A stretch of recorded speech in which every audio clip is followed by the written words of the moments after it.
Olá pessoal, como é que vocês estão? Tudo bem? Vamos para a nossa segunda aula sobre questões indígenas e hoje a gente vai discutir um pouquinho a história, tá, dos índios, desde o começo até a atualidade e bem superficial, né, para trazer reflexões ao invés de trazer respostas, né? Então vamos iniciar aí, ó. A chegada dos portugueses, né, trouxe grandes mudanças ao nosso velho continente, ao nosso continente americano, né, um continente intocável, né, intocado por outros povos, né, então a gente teve 15 mil anos desde da caminhada dos povos, né, do espalhamento, né, dessa diversidade de povos que saiu da Ásia para chegar no continente americano através do Estreito de Bering, né? E então estima-se que tem povos chegando aqui a partir de 15 mil anos atrás. Apesar de algumas pinturas rupestres, principalmente no Brasil, no Piauí, algumas cavernas demonstrar que algumas imagens estão lá há mais de 50 mil anos, né? Então a gente tem contradições aí na questão de quando eles chegaram de fato nessas regiões que são denominadas hoje de Brasil. Antes nós chamávamos isso de Terra Brasilis, né? As primeiras cartas dos portugueses para a Europa, né? Vieram para cá e enviaram cartas para lá. A Terra Brasilis, né? O nome dado por causa dessa abundância de árvores, né? Que nós conhecemos como pau-brasil, uma árvore tipicamente de países de regiões tropicais, né? Então encontraram montes aqui. Então, um dos principais interesses aí dos portugueses era a exploração desses recursos, dessas especiarias, né? E se depararam com índios, né? Se depararam com povos nativos que foram erroneamente chamados de índio, né? Colombo, quando chegou na onde hoje as ilhas de São Domingos, na América Central, chamou os povos de índios, achando que estava na Índia, né? Então, erroneamente, se nós fôssemos chamar todos os povos que encontramos pelos nomes deles, né, seria uma variedade gigantesca, né? Tupinambá, Tupi-Guarani, Cajajara, né? Tem um monte mesmo de povos e diversidade cultural, como eu apresentei para vocês na aula passada. Bom, estima-se que no descobrimento, galera, do Brasil, né, essa palavra descobrimento sempre tem que ser questionada também, né? O Brasil não foi descoberto pelos portugueses, já havia pessoas aqui, portanto, o primeiro descobridor do Brasil já esteve aqui há 15 mil anos atrás, né? Não foram os portugueses. Tem outras teorias também de que os vikings já tinham encontrado o continente americano muito tempo antes, porque na Groenlândia, né, que faz parte desse continente, tinha fazendas, né, desenvolvidas pelos vikings lá no século XIII, né?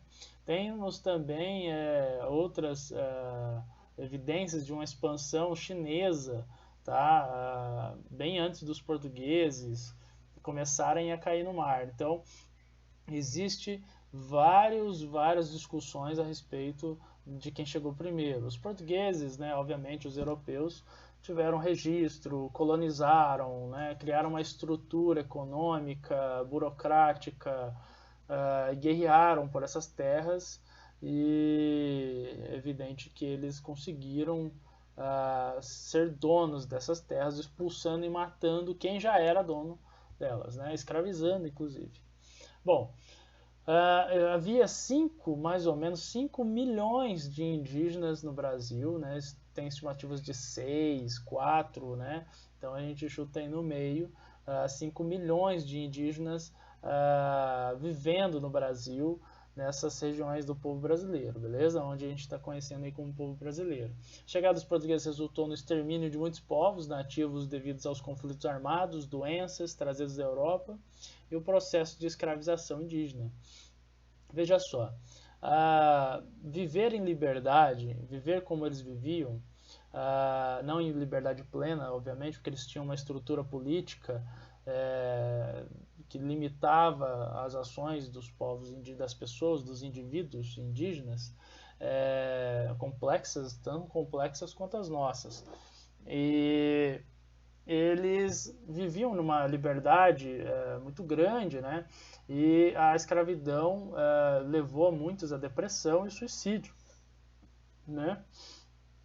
Fora as doenças, que foi o principal fator causador da morte de vários indígenas, né?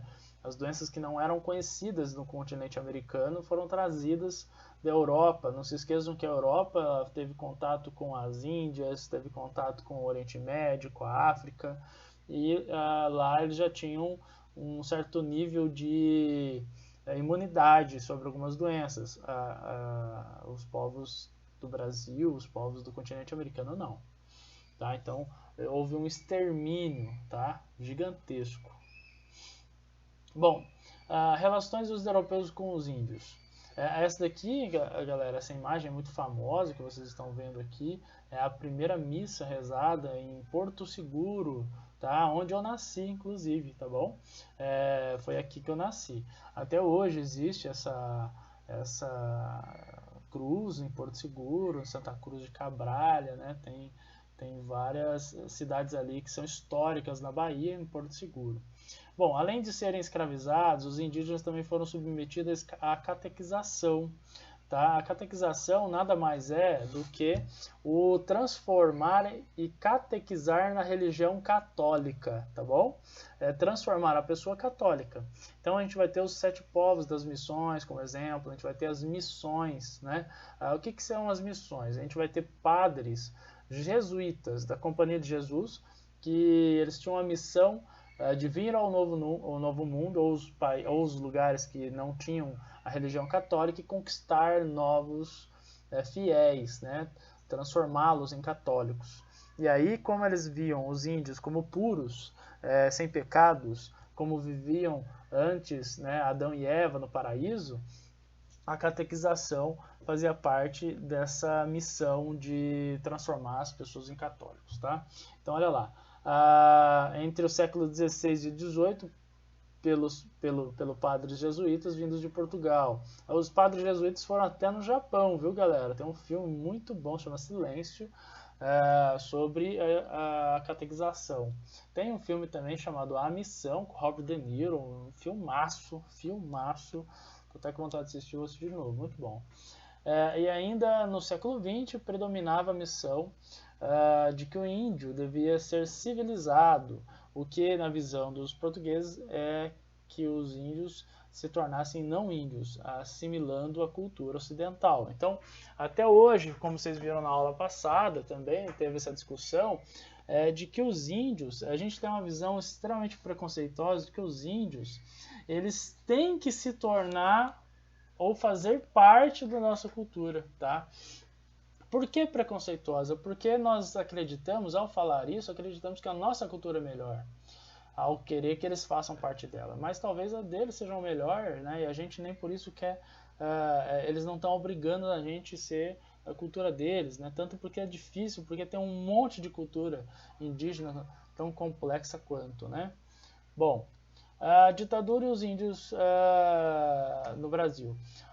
Após os anos 70, né, a gente vai ter, em 64, a ditadura no Brasil, e aí a ditadura militar, os militares começam uma expansão de atividades produtivas na Amazônia, tá? Construção de estradas, por exemplo, a Transamazônica, hidrelétricas, e o desmatamento para a pecuária resultaram na expulsão de comunidades indígenas e suas terras. Isso é importante. Morte devido ao grande contato com doenças. Novamente, nós temos uma segunda, terceira e quarta onda que vai matando os indígenas por causa do contato com o homem branco, tá?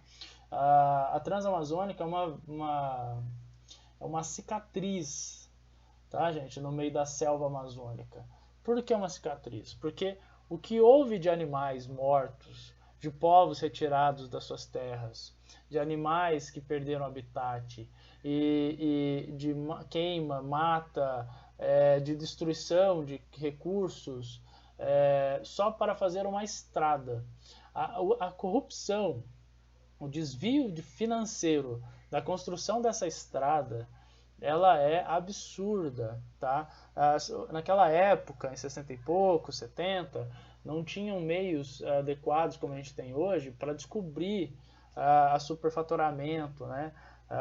E também não, era difícil porque era uma ditadura militar, né? Então eles não abriam os dados, não falavam, não divulgavam as informações devidas, né?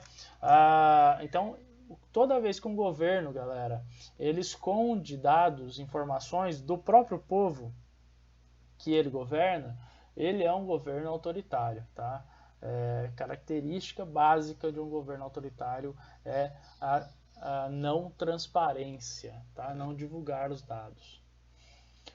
Bom, na Constituição Federal de 1988, né, estabeleceu o direito originário dos índios sobre as terras que tradicionalmente ocupavam e reconheceu oficialmente direitos de cidadania, respeito à identidade e à organização social, costumes, línguas, crenças e tradições. Então, a Constituição de 1988, conhecida como a Constituição Cidadã, concede ao indígena o direito de ser cidadão e reconhece várias terras que eram deles, né? Que nós fomos tomando e que ainda não tomamos, então eles concedem o direito dessas terras. Atualmente, pessoal, 70% da população indígena está concentrada em 6 estados da região amazônica.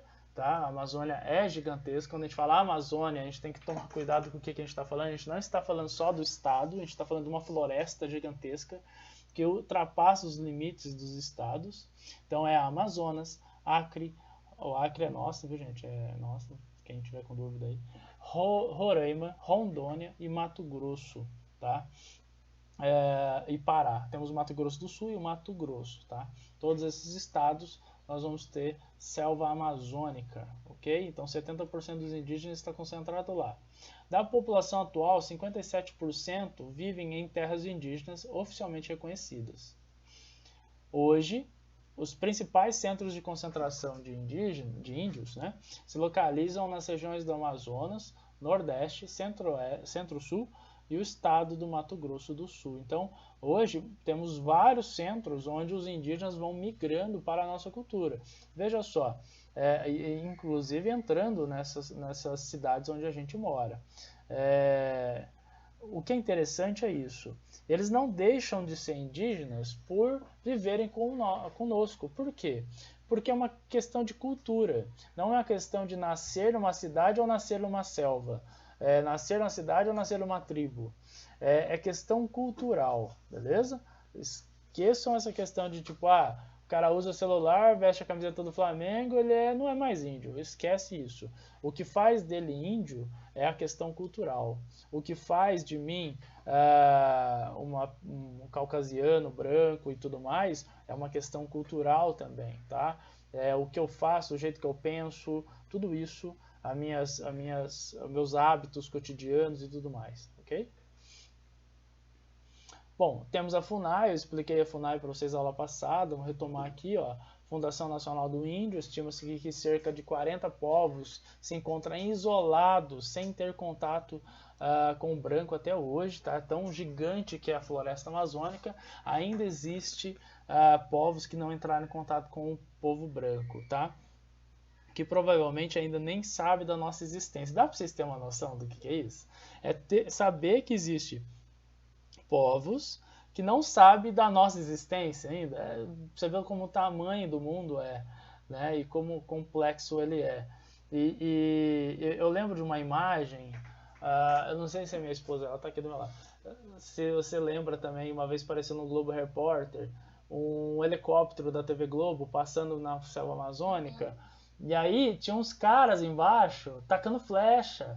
Tinha uns índios tacando flecha, metendo flechada, assim, só que assim, o negócio era, né, um helicóptero feito de ferro, né, e as flechas feitas de madeira, tacando, cara. Eu fiquei, caramba, olha que loucura isso, velho. Eles achavam que era algum, sei lá, um invasor, né, uma coisa estranha invadindo, muito legal, velho. Não, né, desse medo todo que eles correram, mas essa ideia de ter povos ainda sem um contato com o branco, tá? Povos indígenas, cenário atual do Brasil, galera. Bom, demarcações de terra, né? A FUNAI deve elaborar estudos de identificação e delimitação que precisam obedecer os critérios técnicos. Por exemplo, conflito, né? Mato Grosso do Sul, região com maior conflito entre índios e fazendeiros, tá? Tem que resolver esses problemas, o FUNAI que resolve, que ajuda a resolver, tá? Muitos dos indígenas estão em terras que são deles há séculos, né? E que os fazendeiros, para expandir a questão da pecuária, do gado e tudo mais, tentam matar os índios, tá, gente? Matar, não é tipo pedir com carinho, não, ou tacar os bois em cima deles, não, é matar. Temos aquela ideia do jagunço, do capanga, né, de homens armados, uma milícia armada para tentar matar pessoas. Recentemente, um dos chefes da cultura indígena, importantíssimo, assim, reconhecido, lutando contra esse conflito, contra fazendeiros, foi assassinado, foi encontrado morto a facadas, longe do lugar onde ele foi visto pela última vez. Bom, perda de costumes e tradições, né? Atividade de exploração, perdas de costumes e tradições, a destruição de perdas de costumes e tradições é um problema, porque quanto maior cultura, maior tradição, maior pluralidade na sociedade, mais conhecimento, galera. É simples assim.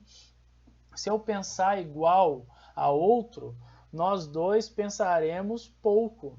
Se eu pensar diferente de outro, nós dois pensaremos muito, mais inclusive, entende? Então é um problema. Fora que isso daí, imagina, a tradição, o costume é a memória de um povo, né? É o legado. Se eu perguntar para vocês assim o que vocês são ou quem vocês são, vocês vão ter que retomar a memória, vão ter que contar sobre a mãe, o pai de vocês, o que eles fazem, o que eles faziam, e eles, por seguinte, vão ter que contar dos seus avós, tataravós e tal. E isso é memória, é costume, é tradição, é comida, é hábito, é forma de pensar. Né? E se a gente destrói isso, a gente destrói uma memória, né, do nosso povo, né? Porque o povo indígena é nosso povo, né? É um povo que cuidou dessa terra, né, para nós. Bom, atividades de exploração ilegal em terras indígenas acontecem muitas, matam os indígenas, tocam eles de lá e começam a explorar o garimpo, né, extração de ouro, pedras preciosas, agropecuária. Desmatam o lugar, tacam fogo, aquela queimada que teve no começo do ano, ano passado, na Amazônia, foi para isso, para expulsar, né, os índios e enfiar gado lá, né? E a produção de energia, né, que também gera, você tem que criar uma barreira, né, uma represa, e essa água represada, ela invade terras, né, indígenas, né, destruindo tudo. Então existem alguns problemas sérios aí, tá bom? Pessoal, agora eu queria falar para vocês o seguinte, eu vou colocar a música do nosso colega, né, o professor Ângelo, professor de vocês e meu amigo, né, onde ele vai cantar uma música, a música Índios, do Legião Urbana. Prestem bastante, é os índios, né, é a visão do índio em relação à sociedade. Tá? É uma música belíssima, o Ângelo cantou, ele passou para mim, para eu poder passar para vocês essa música aí que ele fez, tá? No caso que ele cantou, tá bom? Forte abraço a todos, terminem essa aula com o nosso colega e amigo Ângelo. Abraço.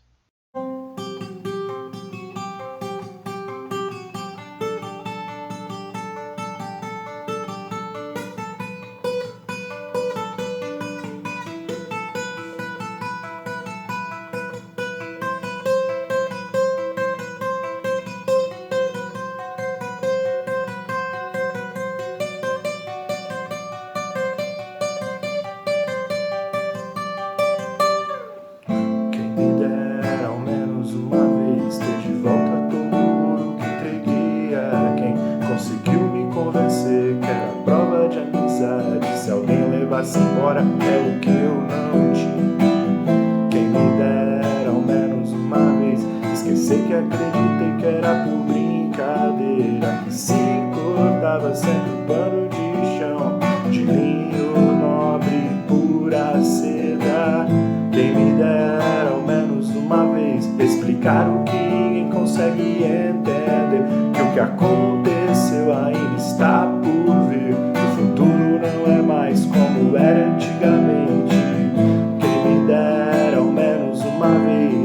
provar que quem tem mais do que precisa ter quase sempre se convence que não tem o bastante. Fala demais por não ter nada a dizer. Quem me dera ao menos uma vez que o mais simples fosse visto como o mais importante. Mas nos deram espelhos e vimos um mundo doente. Quem me dera ao menos uma vez entender como só Deus ao mesmo tempo é três.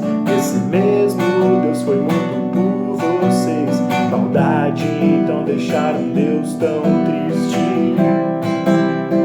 Eu quis o perigo e até sangrei sozinho, entenda. Assim pude trazer você de volta pra mim. Quando descobri que é sempre só você que me entende do início ao fim. E é só você que tem a cura pro meu vício de insistir nessa saudade que eu sinto de tudo que eu ainda não vi. Quem me dera ao menos uma vez acreditar por um instante em tudo que existe. Acreditar que o mundo é perfeito, que todas as pessoas são felizes. Quem me dera ao menos uma vez fazer com que o mundo saiba que o seu nome está em tudo e mesmo assim ninguém lhe diz ao menos obrigado. Quem me dera ao menos uma vez, como a mais bela tribo dos mais belos índios, não ser atacados por ser inocente. Eu quis o perigo e até sangrei sozinho, entenda.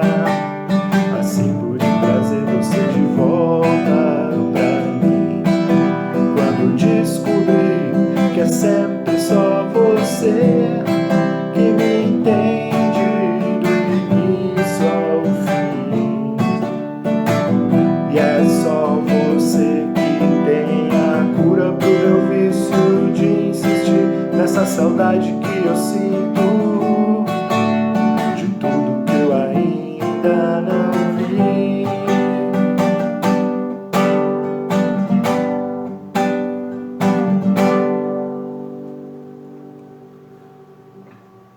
Nos deram espelhos, vimos um mundo doente. Tentei chorar e não consegui.